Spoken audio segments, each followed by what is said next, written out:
दोस्तों, आज की इस क्लास में हम वृत्त से संबंधित सवाल समझेंगे और सूत्रों को भी समझेंगे, ठीक है ना। तो वीडियो को अंत तक ध्यान से देखिएगा जिससे आपको समझ में आए, ठीक है।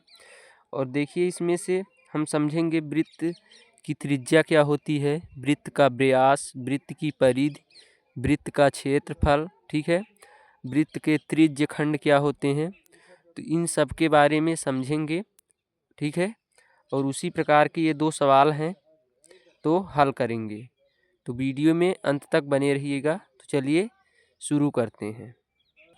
दोस्तों, सवाल को हल करने से पहले हम सबसे पहले समझते हैं वृत्त क्या होता है और उनके सूत्रों के बारे में, ठीक है, जिससे कि सवाल को हल करने में आसानी हो। तो चलिए समझिए पहले वृत्त क्या होता है, ठीक है।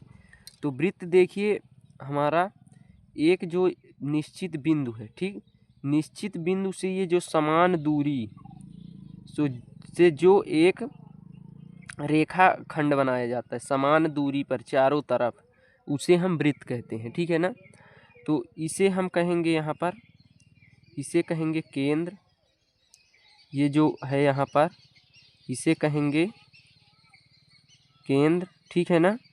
तो वृत्त की यदि परिभाषा जानना हो तो पिछले वीडियो में हमने वृत्त संबंधित वृत्त का क्षेत्रफल, त्रिज्या सब समझा चुके हैं, व्यास, तो जाकर वीडियो को देख लीजिएगा, ठीक है। इसे कहते हैं परिधि, ठीक। केंद्र से परिधि की दूरी कहलाती है त्रिज्या। क्या कहलाती है? त्रिज्या। ये बात को ध्यान में रखिएगा। और केंद्र से होकर गुजरती है रेखा, उसे हम कहते हैं व्यास, ठीक है। तो ये पूरा हो गया व्यास, मतलब यहाँ से लेकर यहाँ तक जो रेखा जा रही है इसे हम कहेंगे व्यास, ठीक है ना।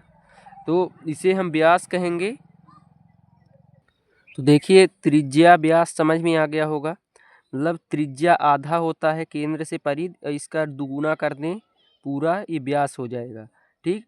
अब ये देखिए, यहाँ से यहाँ तक ये जो खंड, ये भाग है, इसे कहेंगे त्रिज्य खंड, इसे कहेंगे त्रिज्य खंड, ठीक है, ठीक है ना। वृत्त खंड, इसी को वृत्त खंड या त्रिज्य खंड, मतलब एक भाग, वृत्त का एक भाग। अब देखिए, यहाँ पर जो इसके संगत चाप हैं, इस संगत चाप की यहाँ से यहाँ तक जो है संगत चाप की लंबाई, यहाँ से यहाँ तक की दूरी संगत चाप की लंबाई कहलाती है, ठीक है। वृत्त के संगत चाप की लंबाई, यहाँ से यहाँ तक की दूरी, ये जितना भाग है त्रिज्य खंड, ठीक है। तो इतना आपको समझ में आ गया होगा। अब चलिए सूत्रों को समझते हैं। तो देखिए, अब आपको परिधि, त्रिज्या, केंद्र, व्यास और त्रिज्य खंड समझ में आ गया होगा, ठीक है। इसे कहते हैं संगत चाप की लंबाई, कहते हैं संगत चाप की लंबाई, चाप की लंबाई, ठीक। तो इतना तो समझ में आ गया होगा। अब देखिए, वृत्त का क्षेत्रफल क्या होता है? Pi R square, pi R square. वृत्त का क्षेत्रफल पाई आर स्क्वायर, वृत्त की परिधि 2 पाई आर, ठीक है। त्रिज्य खंड का क्षेत्रफल θ/360 पाई आर स्क्वायर, ठीक है। थीटा क्या होगा? ये थीटा, ठीक है, कोण, और 360 मतलब ये पूरा, ये जो वृत्त है, तो ये आधा यहाँ से ये पूरा 180 डिग्री कोण, ये पूरा यहाँ से 360 डिग्री, θ/360। और चाप की लंबाई क्या होगी? θ/360 2 पाई आर, ये सूत्र होगा, ठीक है ना। अब आर क्या है? आर को हम त्रिज्या को आर से दर्शाते हैं। किसको? त्रिज्या को आर से दर्शाएंगे, व्यास को डी से दर्शाएंगे, ठीक है ना। तो इतना आपको समझ में आ गया होगा। अब चलिए सवाल को हल करते हैं। तो देखिए, पहला सवाल क्या है अपना, प्रश्न क्रमांक 1, 6 सेंटीमीटर त्रिज्या वाले एक वृत्त के त्रिज्य खंड का क्षेत्रफल ज्ञात कीजिए जिसका कोण 60 डिग्री है। तो हमें यहाँ पर त्रिज्य खंड ज्ञात करना है, ठीक है ना। त्रिज्यखंड का सूत्र आपको अभी हमने समझाया है। तो सबसे पहले समझिए, हमें किसका त्रिज्यखंड का क्षेत्रफल ज्ञात करना है। ठीक है, कोण क्या दिया है 60 डिग्री, त्रिज्या क्या दिया है 6 सेंटीमीटर। तो सबसे पहले आइए यहाँ पर हम लिखते हैं हल में। तो देखिए यहाँ पर दिया है, क्या दिया है, त्रिज्या हमें 6 सेंटीमीटर r बराबर, ठीक है, और कोण क्या दिया है, कोण को हम कहाँ से दर्शाते हैं, थीटा से, 60 डिग्री, 60 डिग्री दिया है। अभी हमें त्रिज्यखंड का क्षेत्रफल निकालना है। तो यहाँ लिखेंगे अभीष्ट, अभीष्ट त्रिज्यखंड का क्षेत्रफल, त्रिज्यखंड का क्षेत्रफल ज्ञात करना है। इस प्रकार लिखने से क्या होता है कि नंबर नहीं कटते हैं, पूरा नंबर मिलता है। ठीक है ना, तो इस प्रकार आपको बोर्ड पेपर में लिखना है ना, एग्जाम में। अब देखिए त्रिज्यखंड का सूत्र क्या होता है, डायरेक्ट सूत्र लिखेंगे। तो वृत्त के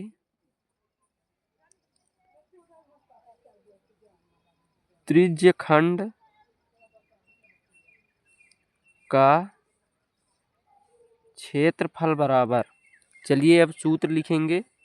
त्रिज्यखंड का क्षेत्रफल बराबर क्या होता है, अभी आपको हमने बताया, थीटा बटे 360 पाई r स्क्वायर। ठीक है, अब सीधा मान रख दीजिए। तो मान रखिए, तो देखिए थीटा का मान है 60 डिग्री बटे 360 गुणे पाई का मान होता है 22/7, पाई का मान 22/7 गुणे आर क्या दिया है 6 सेंटीमीटर, तो 6 स्क्वायर है तो स्क्वायर। ठीक है, यहाँ लिख देते हैं चूँकि पाई बराबर 22/7। ठीक है, अब देखिए आगे इसको हल करते हैं। तो ये 0 से ये 0 कट जाएगा और 6 एक कम 6, 6 छंगा 36। ठीक, क्या बचा 22/7। ठीक है, 22/7, ये 1/6 यहाँ था, गुणा 1/6 बचा था, गुणे 6 गुणे 6, 6 का स्क्वायर 6 गुणे 6, तो ये 6 से ये 6 कट गया।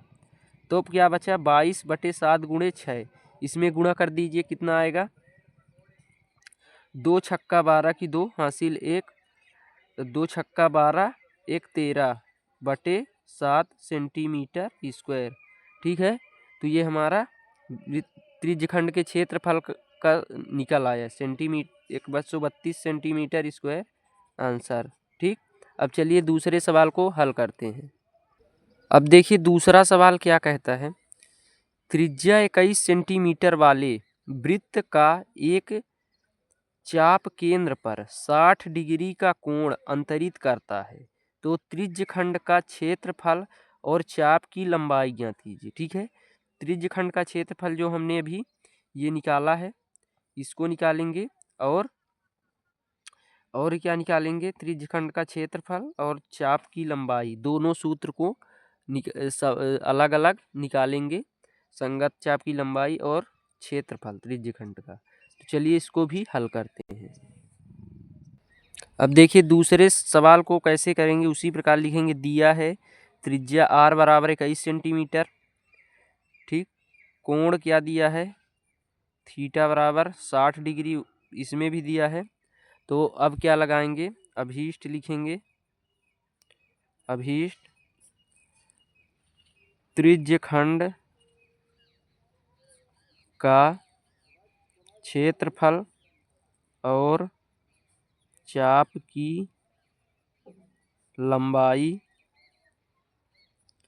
ज्ञात करना है। इस प्रकार हमने लिख लिया। अब देखिए सूत्र लगा देंगे, त्रिज्यखंड का सूत्र लगाएंगे यहाँ पर। चूंकि त्रिज्यखंड का क्षेत्रफल बराबर होता है, क्या होता है, थीटा बटे 360 पाई r स्क्वायर, यही होता है ना। तो जब थीटा बटे 360 पाई r स्क्वायर, तो अब चलिए मान रख देते हैं। तो थीटा का मान क्या है 60/360 गुणे 22/7 गुणे 21 का स्क्वायर। 21 क्यों? क्योंकि त्रिज्या 21 सेंटीमीटर है। अब ये 0 से 0 कट गया, 6 एक कम 6, 6 छंगा 36। तो यहाँ क्या बचा 1/6 गुणे 22/7 गुणे 21 गुणे 21। इसका स्क्वायर है तो इसका मतलब 2 बार गुणा, तो 7 त्रिक 21 कट गया। ठीक, अब 6 कटेगा किसी से, 6 2 से कटेगा, 2 तिहाई 6, 11 दूनी 22, 2 तिहाई 6, 11 दूनी 22। तो क्या आ गया यहाँ पर देखिए 1/3 गुणे 11। ठीक है 11, ये 3 से ये 3 कट जाएगा, तो ऊपर क्या बचा 11, ये तो कट गया, तो 11 ऊपर 11 बचा गुणे 21। अब इसको हम गुणा करते हैं। अब देखिए तो 11 में 21 का गुणा करेंगे 231 आएगा सेंटीमीटर स्क्वायर। ये आंसर हो गया। ये क्या निकला त्रिज्य खंड का क्षेत्रफल। अब क्या निकालेंगे चाप की लंबाई, तो चलिए उसको भी निकालते हैं। तो अब देखिए चाप की लंबाई का सूत्र क्या है θ/360 गुणे 2πr। ठीक है, तो इसमें भी मान रखेंगे थीटा का मान 60/360 गुणे 2π का मान 22/7 गुणे 21। ठीक है, तो ये 0 से 0, 6 एक कम 6, 6 छंगा 36। ठीक, अब क्या हुआ देखिए 7 त्रिक 21, ये कट गया। ठीक है, तो 3 एक कम 3 और 3 दूनी 6, तो ये 2 से 2 ये कट गया, क्या बचा 22। तो हमारा क्या आंसर आ गया 22 सेंटीमीटर। ये आंसर आ गया। क्या आ गया चाप की लंबाई। चाप की लंबाई कौन होता है, जैसे ये हमारा वृत्त है तो ये त्रिज्य खंड है, तो जो यहाँ से यहाँ तक की दूरी ये चाप होती है, चाप की लंबाई। तो ये आ गया 22 सेंटीमीटर। तो इस प्रकार दोस्तों आपको सवाल समझ में आ गया होगा। तो वीडियो को लाइक और चैनल को सब्सक्राइब कर लीजिएगा। धन्यवाद।